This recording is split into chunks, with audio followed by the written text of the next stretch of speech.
Who's ready to step back into the 1980s with some retro play? Masters of the Universe, He-Man and Skeletor.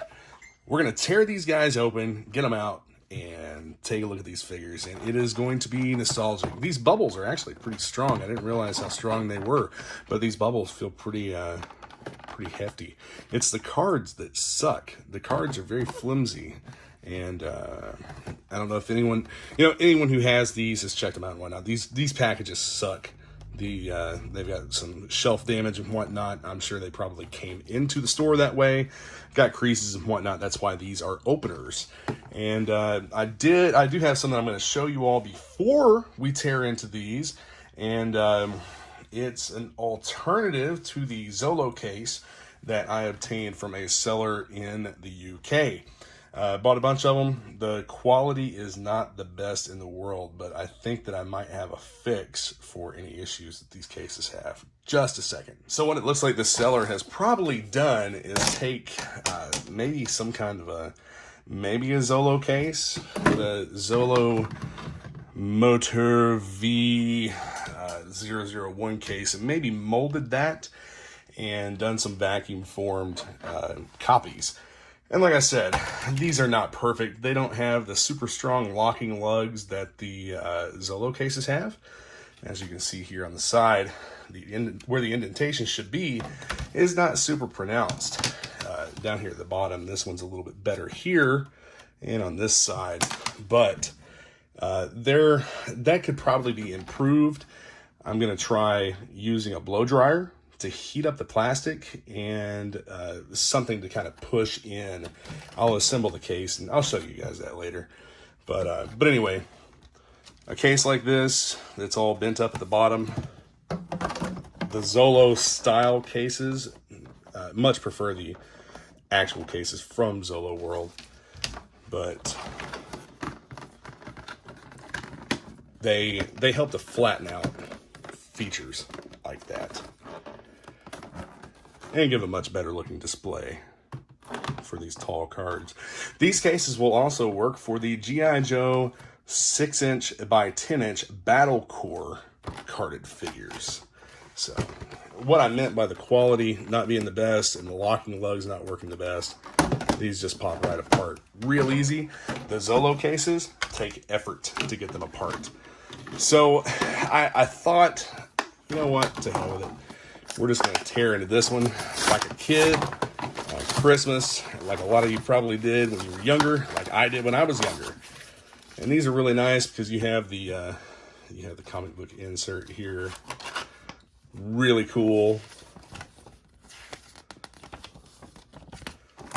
Get Skeletor out. His accessories are packaged in a plastic bag with that rubberized tie piece back here that I'll cut. And he has a tray keeping him in place. This is actually, I'm really surprised at how nice the bubble is compared to how the quality of the card back is. So let's see how we get him out of here. Tape that was holding in the accessories. And this is rubberized. It's different. We'll just pop that. The trusty X-Acto. And he's got a couple around his feet as well. There we go. He is freed from his plastic prison.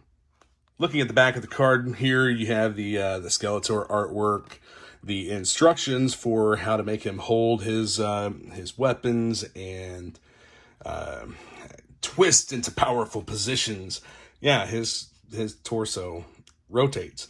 And then you have the other characters from this wave as well. The new for 20 retro play. You know what? It's really cool that all this stuff is being re-released and that we're getting a chance to get some cool stuff from our childhood, or at least reminiscent of our childhood. But at the same time, it's almost like they just really don't have any new ideas for stuff like this. Either that, or as fickle collectors in our 30s and 40s, we don't care about the new stuff, and all we want is just re-releases of stuff that we had when we were kids. Yeah, that's pretty much what it is for a lot of people. They're reliving their childhood through new toys, and they're also able to introduce their own kids to things that we enjoy when we were kids. And there's a lot to be said about that. It forms it. Oh, okay, well, that popped right out. It's a way that people are helping to form a bond with their children, and that's important. One of the updates that I really like about these new MOTU figures is the fact that they've added a lot of articulation that the original figures didn't have.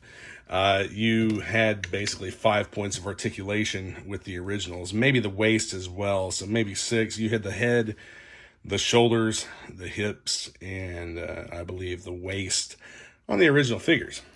And on these, you have articulation in the knees, you have articulation in the feet, the elbows, and the hands, and the shoulders are fully articulated too. So you get a lot more playability out of these figures. And that's not something I ever really looked at before I started making videos like this, was playability.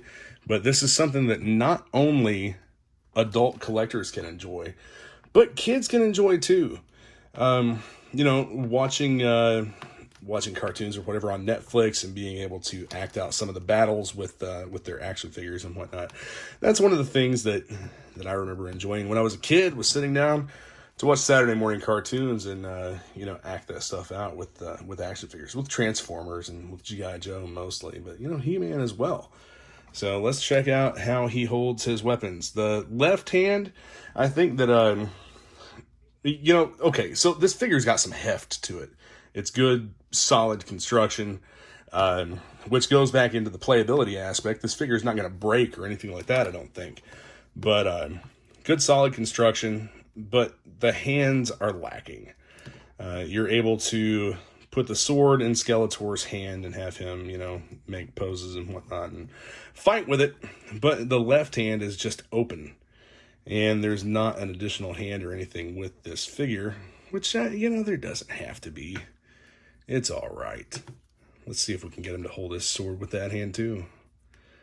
If we wrap this around properly, he can hold it there. It's not the best grip at all, really, but at least he can hold it. The hands are pliable, soft material for easier gripping of the accessories. And here he is with his staff, his Havoc staff, and the big, ugly, smiling face. Definitely cool, though. All right, let's tear into He-Man. Same thing here. The packaging's not great. You've got some creases, some dents, and some dings and whatnot. But if you look at the back, you have the He-Man artwork going on there. It includes comic book. And again, it shows how to make him hold his sword, how to rotate the waist and whatnot. The Power Sword. All right. Just so you guys can see, rip into the package. Oh, don't want to damage the comic. May have already put a crease in it when I pulled it. Yep, I did. A little bit right there. Oh, well, I think it'll be okay. It looks like it's probably the same comic, the Beast Barrage. Other figures available, blah, blah, blah, all that stuff. Then you have the shield, axe, and sword back there. Now, there's something cool that they don't show you on the packaging, but I'll show you here as soon as I can get this guy out. He-Man's coming out, guys.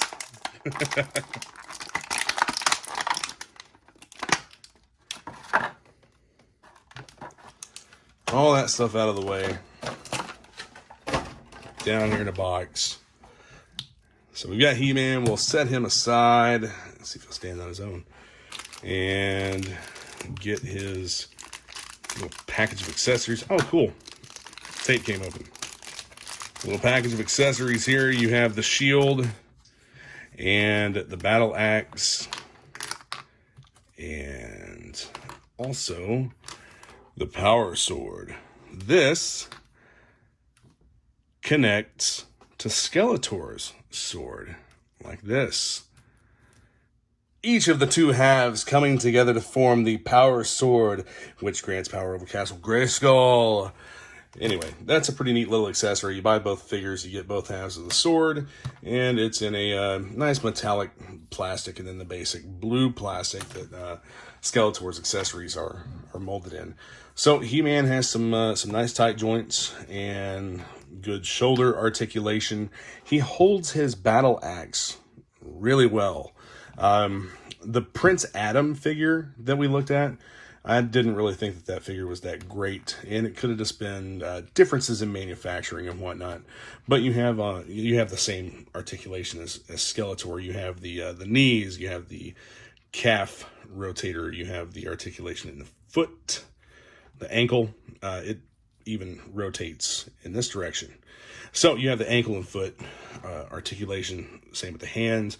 One thing that I don't like, check out the head. The head has plenty of movement and articulation as well. I've seen some people complaining about this head sculpt, saying they don't like the way that it looks. But I mean, it's a cartoonish barbarian. What more do you really want? I mean, he's just massively oversized with little waist and legs and real top heavy and whatnot.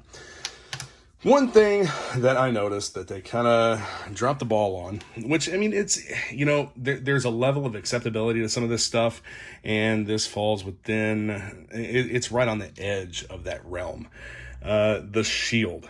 The shield does not fit the way it should. In his hand, he should grip the shield here, or it should at least rest on his hand, and then this piece here should snap onto the arm. And, well, it just does not. It's like too long of a space for the hand to really get a grip on it. You know, it could be really cool. It would be, I mean, it's on there. It's not going to go anywhere. But it would be so much better, in my opinion, if the hand really locked in there. But that would put the clip all the way up here, which... made it work. Well, looks like I'm wrong and a dumbass. That's okay, though. I've been wrong once before, and it's when I thought I was wrong and I was actually right. But anyway, here he is, holding the shield and the battle axe. Raise your axe high to the air.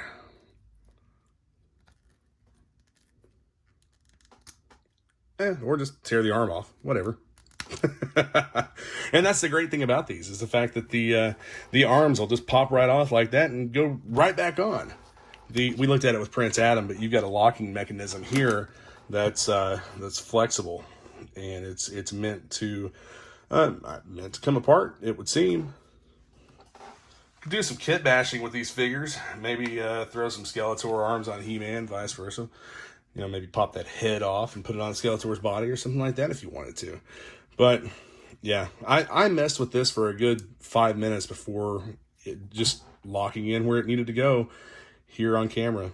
Kind of surprised me. A pleasant surprise, though, because that was definitely one drawback to what I thought was a drawback to the figure, and it actually is not. So he has the ability to wield and hold that shield as he should, and the battle axe to attack Skeletor. Ah! He-Man and Skeletor, both great, memorable characters. Both of these are really great figures, with the new articulation and everything in them, and they're at a good price point. You're looking at, you know, being able to walk out of a store for less than $16 with a figure that's nice, hefty, and it has good weight to it. And it's a solid figure. I'm impressed by what Mattel has done with these. Decent accessories. It's nothing really beyond what we got back in the 80s, but it's there's that nostalgia aspect to all this, and you know, the added posability to the figures just makes them great. If any of you watched the Toys That Made Us, the Netflix series, you would see and have a full understanding of exactly how this toy line came about, and how haphazard every bit of it was, and just kind of made up on the fly. And I mean, you know, what cooler thing back then than a barbarian fighting a sorcerer? You know, I mean, it's fun stuff.